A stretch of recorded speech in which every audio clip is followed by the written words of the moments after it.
اعوذ باللہ من الشیطان الرجیم بسم اللہ الرحمن الرحیم اللہم صلی علی محمد وعلی محمد وعجل فرجہم۔ السلام علیکم ورحمۃ اللہ وبرکاتہ۔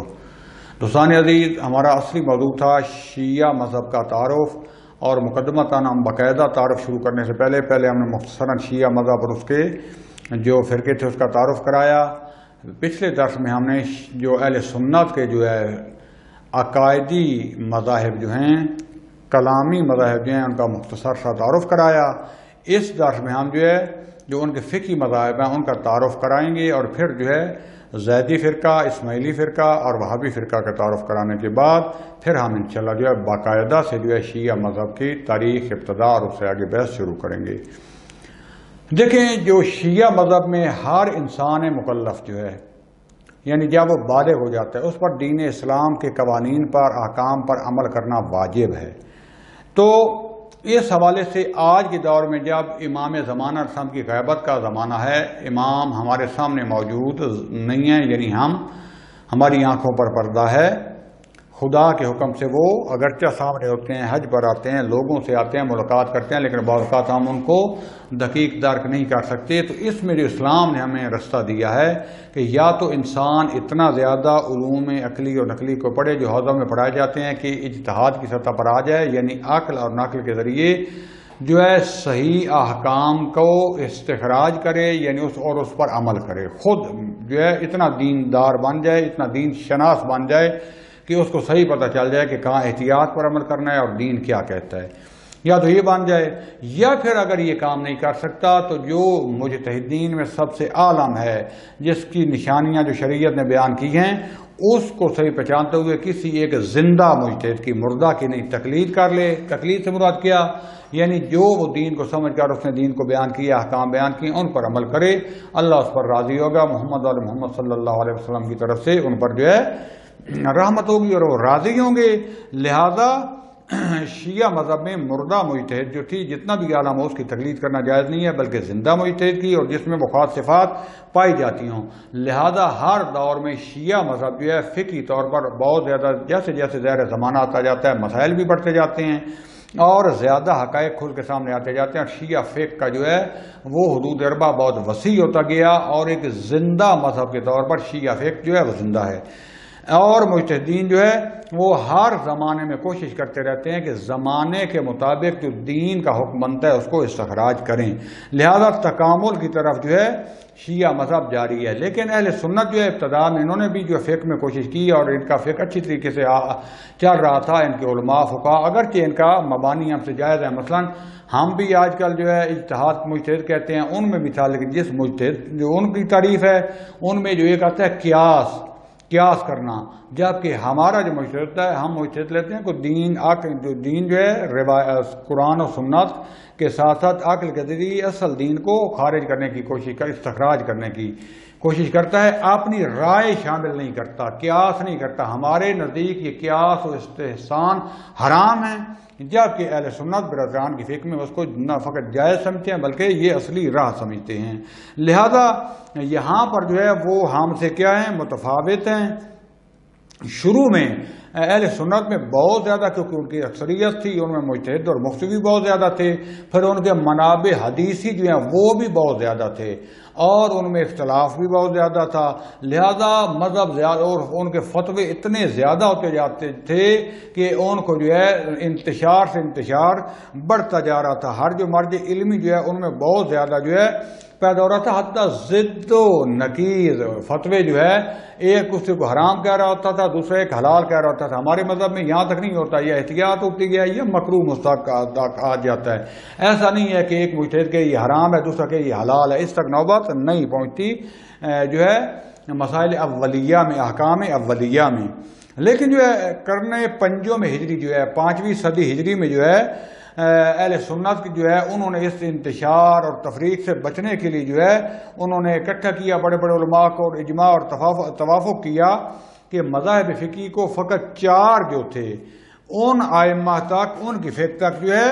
محدود کر دیا کہ آپ کے بعد اس کے علاوہ کسی کی رائے قابل اعتنا نہیں ہوگی، فقط یہ چار میں سے کسی کی بھی کیا کر لو، تقلید کر لو۔ اور اس کے بعد جو ہے اہل سنت فقہ، البتہ میں جس نظر سے کہہ رہا ہوں کوئی توہین کا اس میں خدا نخواستہ نہیں ہے کہ ظاہراً منجمد ہوگی، کیونکہ اگر یہ اجتہاد کا دروازہ کھلا رہے، جبکہ آج بھی اہل سنت میں ہے، یعنی دوبارہ سے بعد میں شروع ہوا ہے، لیکن اکثر جو ہے کہ فقط آپ ان چار ائمہ جو ہے ائمہ اربعہ کہ جن میں سے ایک جناب ابو حنیفہ ہیں، دوسرے جناب مالک ہیں، جناب شافعی اور احمد ابن حنبل ہیں، یہ چار ائمہ جو تھا کہ ان کے فقہ پر جو ہے رسمی طور پر جو ہے عمل کریں، باقی اجتہاد کی آزادی نہیں ہے اور نہ کسی کو اجازت ہے کہ ان چار کے علاوہ جو ہے وہ عمل کریں۔ اس کے نتیجے میں کیا ہے کہ اہل سنت کی فقہ جو ہے وہ رکود کا شکار ہو گئی، غیر منجمد ہو گئی، زمانے کے اصولوں کے ساتھ نہ چل سکی، کیونکہ نئے نئے مسائل پیدا ہوتے رہتے ہیں، اور شریعت کے بنائے اصولوں کے مطابق بعض اوقات حکم جب موضوع چینج ہوتا ہے تو حکم بھی چینج ہو جاتا ہے، تو لہذا ان میں جو ہے یہ چار فرقے فقہی رہ گئے۔ تو لہذا جو جناب حنفیہ جو تھے،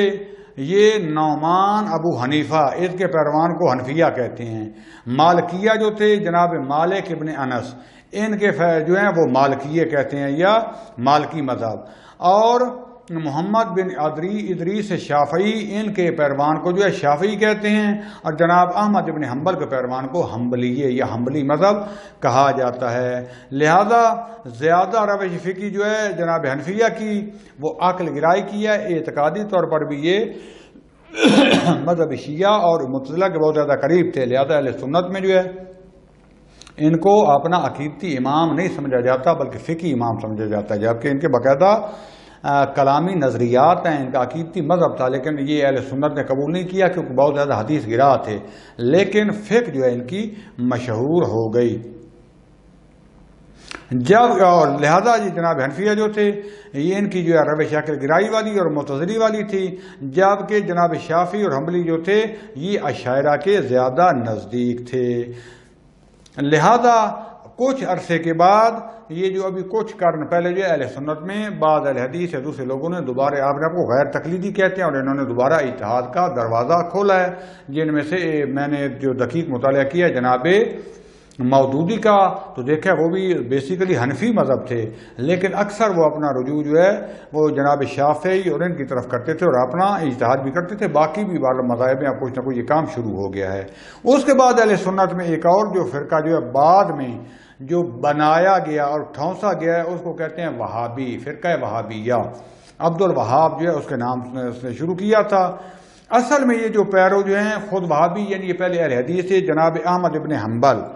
ان کے پیرو تھے اصول عقائد میں۔ تو یہ جو ہے معتزلہ یا اشاعرہ کو جو ہے یہ تقریباً نہیں مانتے تھے، بلکہ ان کا خاص ایک اپنا جو ہے وہ روشی وہی ظاہر گرا والی۔ تو وہابی جو ہیں یہ انہی جو پہلے جو حشویے یا اہل حدیث یا سلفی جن کو کہتے ہیں، تقریباً انہی کا ایک انشعاب اور انہی کی ایک شاخ ہے۔ تو یہ اپنا افکار اور نظریات جو ان کے بیسیکلی ہیں، وہ ایک شخص گزرا ہے، شخصیت گزری ہے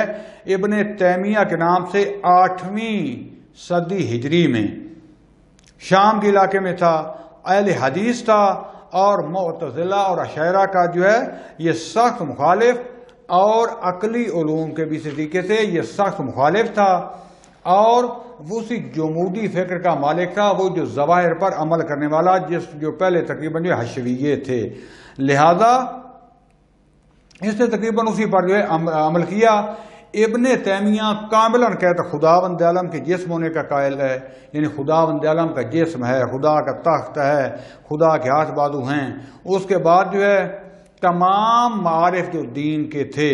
ان کو یہ تجسیم اور مادی گرائی کی طرف لے کر آیا، معنویت سے نکال کر جسمانیت اور مادی گرائی کی طرف جو ہے یہ لے کر آیا۔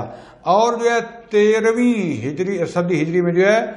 پھر یہ محمد بن عبد الوہاب، یہ سعودی عرب یعنی عربستان کے علاقے میں یہ ظاہر ہوا، اس نے دوبارہ آ کر جو ہے یہ اس ابن تیمیہ کے عقائد کی جو ہے وہ تبلیغ شروع کی، جبکہ سعودی عرب اور ان علاقوں میں سلطنت عثمانی تھی، جو اہل سنت کا تقریباً اشعری مذہب جو تھا زیادہ وہ اس میں جو ہے رائج تھا، مرسوم تھا، لیکن اس نے آ کر وہاں کر جو ہے عمومی اہل سنت کے عقائد تھے ان کے خلاف قیام کیا، تبلیغ شروع کی، اور ابن تیمیہ کے جو نظریات تھے ان کو نافذ کرنا شروع کیا، اور خداوند عالم کی تجسیم اور وہ جو زہر گرائی والے نظریات مادی جسمانی تھے انہیں کو عام کرنا شروع کیا۔ اس کے بعد جو ہے اس کا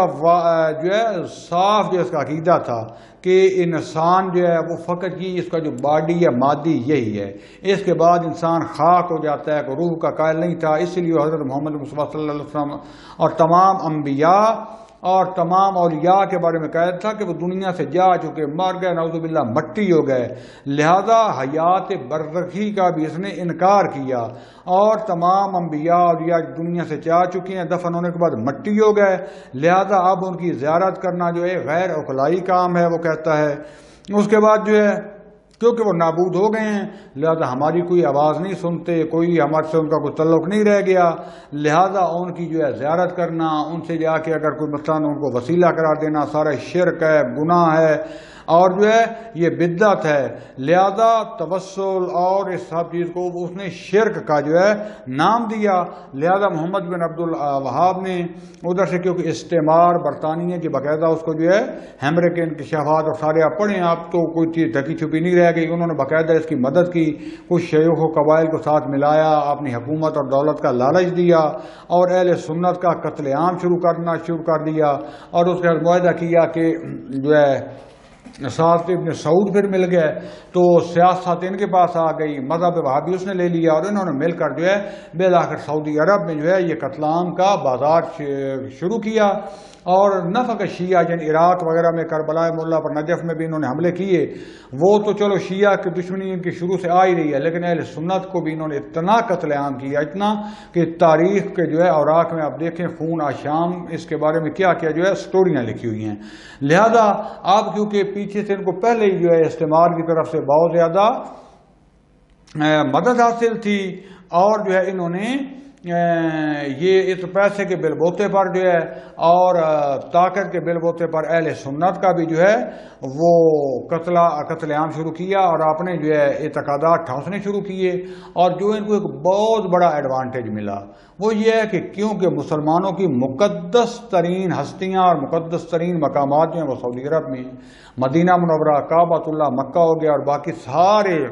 اصحاب کرام، اہل بیت اعظام، خود رسول خدا صلی اللہ علیہ وآلہ وسلم، یعنی ابتداء اسلام کے جتنے مقدس مقامات ہستی ہیں وہ یہاں پر مدفون، اور یہاں پر یہ مقامات موجود ہیں۔ ہر مسلمان نے یہاں پر آنا ہے۔ ابتداء میں اگرچہ بہت زیادہ وہیں سعودی عرب سے بھی ان کی مخالفت ہوئی، عالم اسلام سے بھی ان کی مخالفت ہوئی، ان کے خلاف باقاعدہ کتابیں لکھی گئیں، ان کو رد کیا گیا،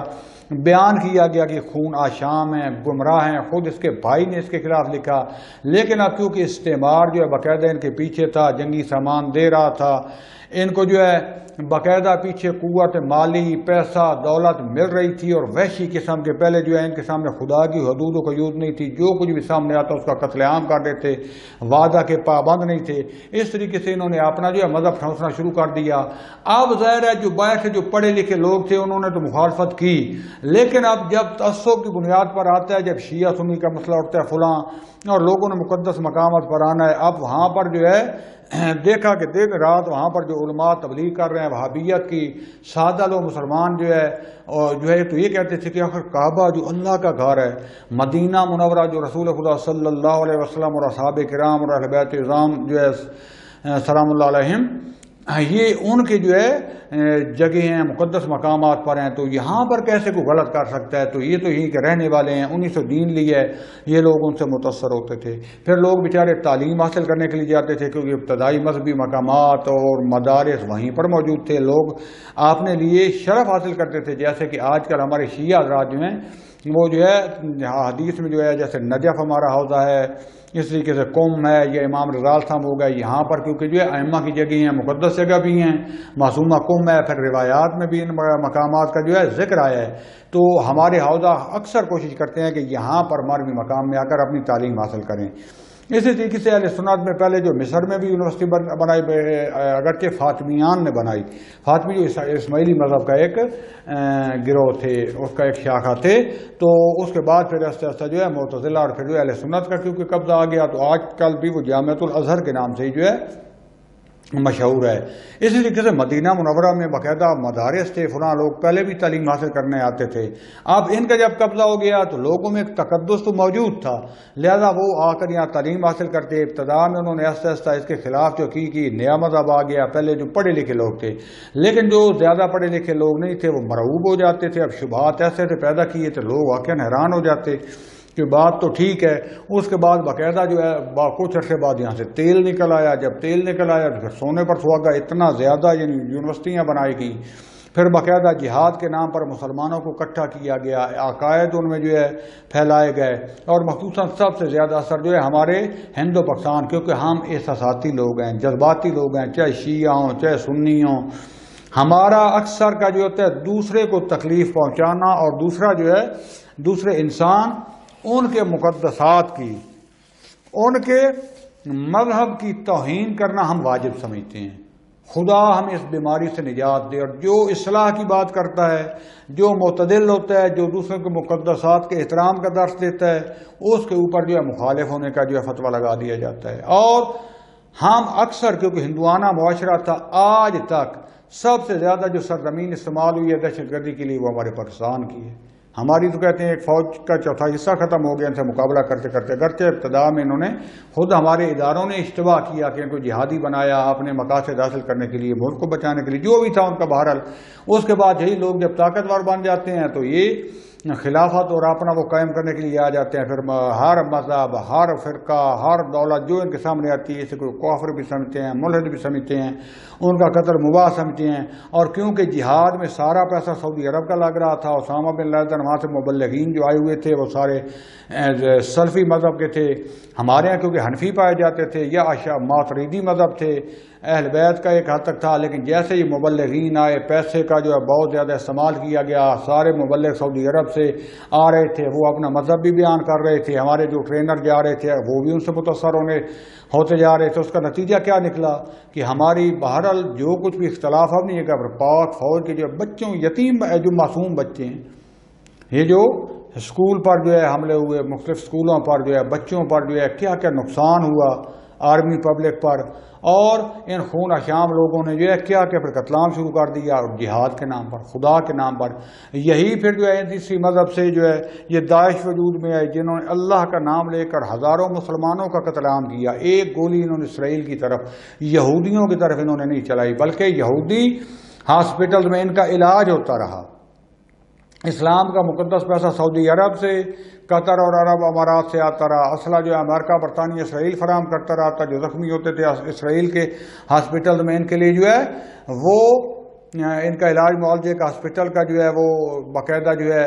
انتظام کیا گیا۔ اور وہابی مقدس علماء، حتیٰ ہمارے بعد جو پاکستان کے علماء، وہاں سے انہوں نے اپنی پاکیزہ خوبصورت لڑکیاں ان سے جو ہے ان کی ہوس پورے کرنے کے لیے بھیجی تاکہ یہ صحیح جہاد کر سکیں، مسلمانوں کا صحیح قتل عام کر سکیں۔ اور یہ وہابی فرقے کی تھوڑے سے جو ہے کہ ان کی فکر یعنی کہاں سے بنائی، جب بھی انہوں نے نقصان پہنچایا اسلام کو پہنچایا، نہ آج تک، یعنی وہی بارڈر پہ جو لڑ رہے ہیں، فلسطین میں حتیٰ مسلمانوں کا قتل عام کیا، اسرائیل یہودیوں کا ساتھ دیا جو مسلمانوں کے شیعہ ہوں جو سنی صاحب کے ازلی دشمن ہیں، ان کی طرف ایک گولی نہیں چلائی۔ امریکہ کے عراق میں دیکھ لیں، اور کسی جگہ پر فوجیوں کی طرف ایک گولی نہیں چلائی، جتنا قتل عام کیا یا شیعہ کا یا سنی کا مسلمانوں کا۔ اور پاکستان میں GHQ پر حملہ کرنے والے کون تھے؟ یہی وہابی فکر کے جو ہے اجتہادی طالبانی فکر جو تھے۔ آرمی پبلک پر حملہ کرنے والے، مندروں میں دھماکہ کرنے والے، عیسائیوں کے کلیسا میں دھماکے کرنے والے، امام برگاہ اور اہل سنت کی درگاہوں میں حوالہ کرنے والے، داتا گنج بخش اور جو جامعہ نعیمیہ جیسے جو بیچارے اہل سنت، اہل بیت اور صحابہ دونوں کے محب، ان کو دھماکوں سے چیخڑے کر دیا، اڑا دیا۔ یہ فکر جو تھی یہ وہابی مذہب سے، یعنی ابتدا اس کی جناب ابن تیمیہ اور اس کے بعد جو ہے محمد ابن عبد الوہاب، یہ انہوں نے شروع کی، اور آہستہ آہستہ جو ہے اب یہ پاکستان ہندوستان اور باقی ملکوں میں بھی کافی حد تک سرایت کر چکے ہیں۔ لہذا اب بھی جو ہے اکثریت جو ہے وہ اہل سنت کی ہے، جو پہلے سے شروع سے آ رہے ہیں، اگرچہ اختلاف ہو اپنی جگہ پر، اور یہ وہابی جو باقاعدہ وہابی ہیں تقریباً اہل سنت کا 10 سے 15% نہیں ہے، لیکن باقی فرقوں میں بھی ان کی کچھ نہ کچھ فکر جو ہے وہ سرایت کر چکی ہے، اور لہذا یہ اپنے مذہب کو، اپنے عقائد کو دوسرے اہل سنت کے مذاہب میں بھی داخل کرنے میں کامیاب رہے ہیں۔ فی الحال میں اپنی گفتگو کا یہیں پر اختتام کرتا ہوں۔ اس کے بعد ہمارا اگلا جو درس ہوگا وہ زیدیہ کی ایک تاریخ پر، جس کو کہ شیعہ ایک فرقہ تصور کیا جاتا ہے، وہ اس لیے بیان کرنا چاہتا ہوں کہ ابھی جو موجودہ